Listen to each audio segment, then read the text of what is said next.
ધોરણ 9 विषय हिंदी। विद्यार्थी मित्रों, टेम शिक्षण संकुल की तरफ से आपका स्वागत है। विद्यार्थी मित्रों, आगे के लेक्चर में हमने आपका 11वां पाठ है एक यात्रा यह भी, तो वो हमने पेज नंबर 44 वहाँ तक आपको समझाया था मोहन के बारे में, बराबर। आज हम कहाँ पे पढ़ेंगे? पेज नंबर 45 पर। तो यहाँ से शुरू करते हैं कि બાબુજી ઓર પત્ની કો અમ્મા નામ સે સંબોધિત કરતા રહા, એટલે કે એ છે કે એમની પત્ની હતી એને અમ્મા નામથી બોલાવતા હતા। ઘુમા કર હોટલ પર લौटे તો ચાય પીને કે लिए ઉસે ભી કમરે મેં બુલા દિયા, એટલે કે છે કે ફરીને હોટલ ઉપર આવ્યા ત્યારે ચા પીવા માટે એને પણ એમની સાથે રૂમમાં બોલાયો। તો ત્યારબાદ વહ બહુત સંકોચ કે સાથ આયા, એટલે એને આમ શરમ લાગવા માંડી, સંકોચ થવા લાગ્યો। ચાય પાન કે સાથ હમારી પારિવારિક વાર્તા शुरू हो गई।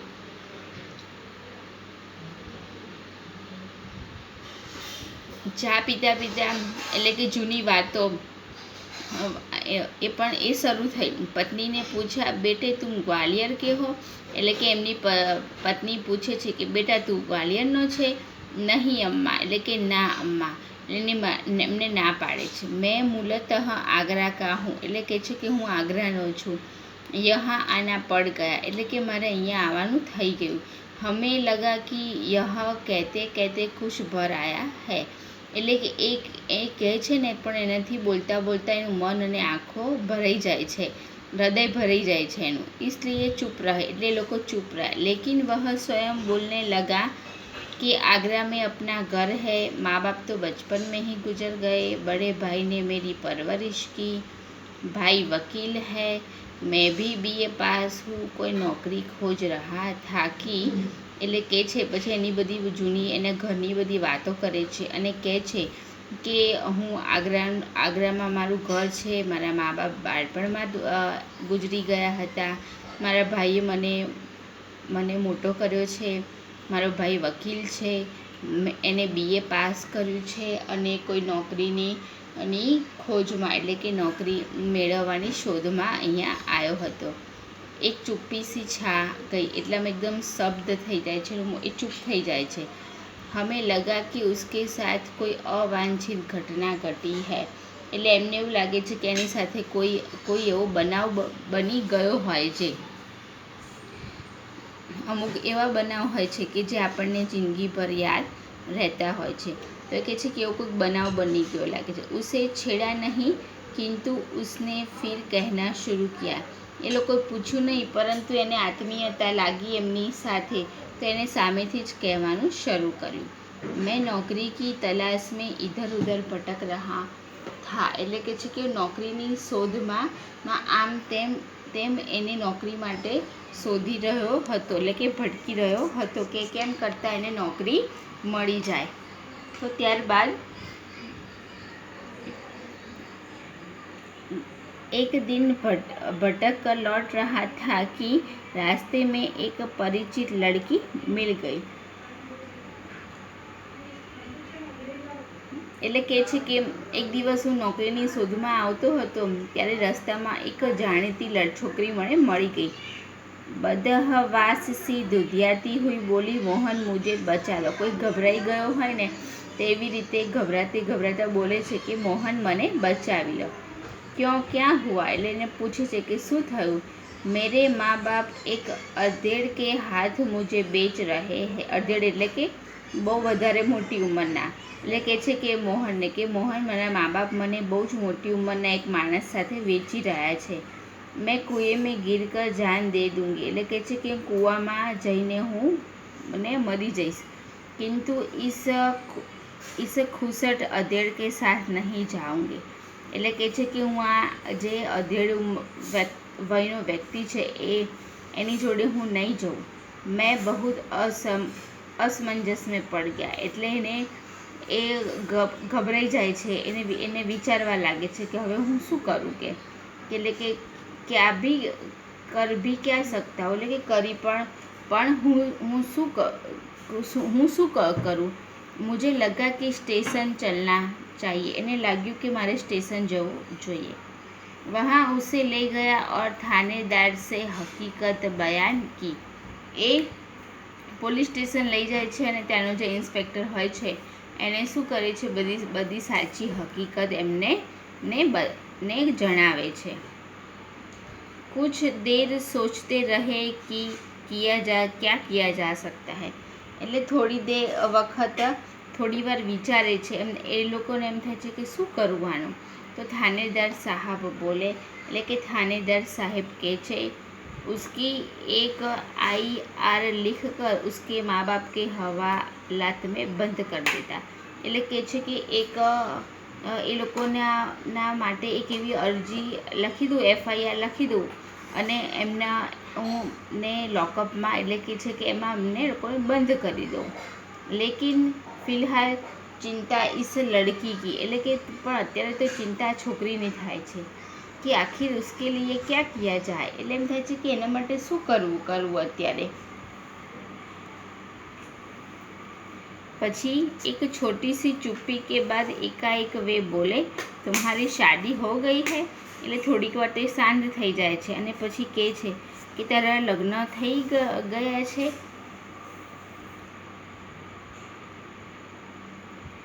मैंने न मैं सिर हिलाया, એટલે ના પાડે છે। તો બોલે તુમ इससे शादी क्यों नहीं कर लेता। એટલે પછી મોરને કહે છે કે તું કેમ એની જોડે લગ્ન નથી કરી લેતો। તો મેં इस आकस्मिक प्रस्ताव में चकरा गया। હવે એકદમ અચાનક પ્રસ્તાવ મૂકે છે ને તો એ પણ શું થાય છે, ગભરાઈ જાય છે। किंतु कुछ पल बाद लगा कि उसमें बुराई क्या है। એટલે થોડીક વાર રહીને એવું લાગે છે કે આમાં શું ખરાબ છે। मैंने कहा सर इससे तो पूछ लीजिए। એટલે પછી એ કહે છે થાનેદારને કે તમે એને તો પૂછી લો કે એ કરવા તૈયાર છે કે નહીં। थानेदार ने उससे पूछा तो उसने स्वीकृति सूचक सिर हला दिया। એટલે કે સાહેબે એને પૂછ્યું તેને શું કર્યું, એને સંમતિ આપી, સ્વીકૃતિ એટલે કે એને હા પાડી દીધી, માથું હલાવ્યું। लेकिन क्या मोहन, એટલે મોહનને કહે છે શું મોહન। बाबूजी लेकिन यह भी भाभी अपनी बहन से मेरी शादी कराना चाहती रही। એટલે કહે છે કે મારી ભાભી છે ને, મોહન કહે છે ઇન્સ્પેક્ટર સાહેબને ને કે મારી ભાભી છે ને એ એની બહેન જોડે મારા લગ્ન કરાવવા માગે છે। बात तय हो चुकी है, એટલે કે વાત નક્કી થઈ ગઈ છે। बाबूजी मैंने सोचा भाभी जी की बहन से तो कोई भी अच्छा आदमी शादी कर लेगा, पर वहाँ कोई संकट नहीं है। એટલે કે એ કહે છે કે મારા ભાભીની બહેનને તો જોડે તો કોઈ પણ સારો માણસ લગ્ન કરી લેશે, એમાં કોઈ મુશ્કેલી નથી। लेकिन इस लड़की की तो जिंदगी खतरे में है। એટલે કે છે કે આ છોકરીની જિંદગી તો કેવી છે, ખતરામાં છે, બરાબર, મુશ્કેલીમાં છે।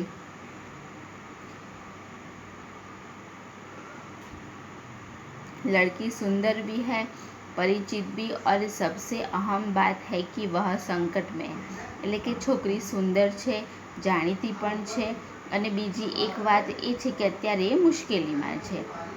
उससे विवाह करना प्रतिकर भी होगा और मानवीय भी। એટલે કે છે કે એની જોડે લગ્ન કરવા એક માનવતાની વાત છે। लेकिन हाँ समझ कि विवाह एकदम तो ન हो जाएगा। એટલે કે છે કે સમસ્યા છે પણ લગ્ન એકદમ તો અચાનક ના થઈ જાય ને। यदि लड़की घर गई तो फिर वही बेच दिए जाने का संकट है। એટલે કે જો છોકરીને ઘરે મોકલશું તો પાછો એને વેચી નાખવાની મુશ્કેલી રહેશે।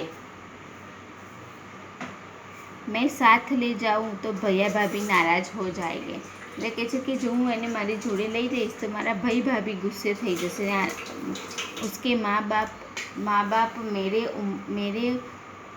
ऊपर लड़की भगाने का केस कर देंगे। અને જો એના મા બાપ જોડે લઈ જઈશ તો એના મા બાપ છોકરીને ભગાડીને હું લઈ ગયો છું એવો મારા ઉપર કેસ ठोकी देશે।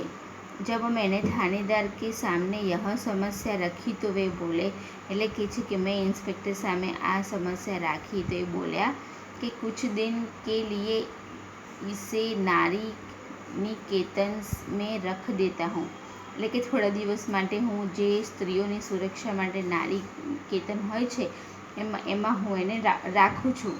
लड़की से माँ बाप के खिलाफ शिकायत लिखवा कर रख लेता हूँ।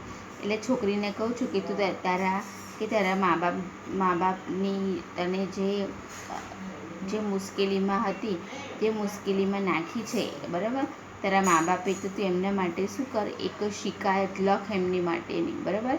तो कहे कि हूँ लखावड़ाई दूँ छूँ एना माटे। 15 दिन बाद उन्होंने मंदिर में उससे मेरी शादी करवा दी। पछी 15 दिवस रहीने मंदिर में जई अने मोहनना अने छोकरीना लग्न करावी दे छे।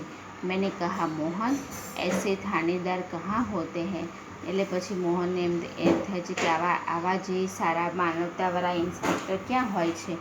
જે मुझे तो इस घटना पर विश्वास ही नहीं हो रहा है कि મને તો આ ઘટના ઉપર વિશ્વાસ જ થતો નથી। लगता है कथा सुन रहा हूँ, એને એવું લાગે છે કે જાણે કથા સાંભળી રહ્યો હોઉં। आप सही कर रहे हैं बाबूजी, लेकिन यह थानेदार कवि भी है, એટલે કે તમે સાચું કરી રહ્યા છો, પણ પોતે જે હતા ને ઇન્સ્પેક્ટર, એ મોટા કવિ પણ હતા। કવિ સંમેલનો મેં કવિતાએ પડતા है, એટલે કે મોટા જે સંમેલન થાય ને કવિઓનું, એમાં કવિતાઓ વાંચે છે। और उसकी कविताएं मानवीय संवेदना से भरी होती है, એટલે કે છે કે એમની જે કવિતાઓ હોય છે એ આપણી માનવતાને લાગણીને સ્પર્શી જાય એવી હોય છે। हाँ, तब तक ठीक है भाई, हर क्षेत्र में कोई ना कोई मसीहा दिखाई पड़ ही जाता है, એટલે કે છે કે તો ભાઈ બરાબર છે,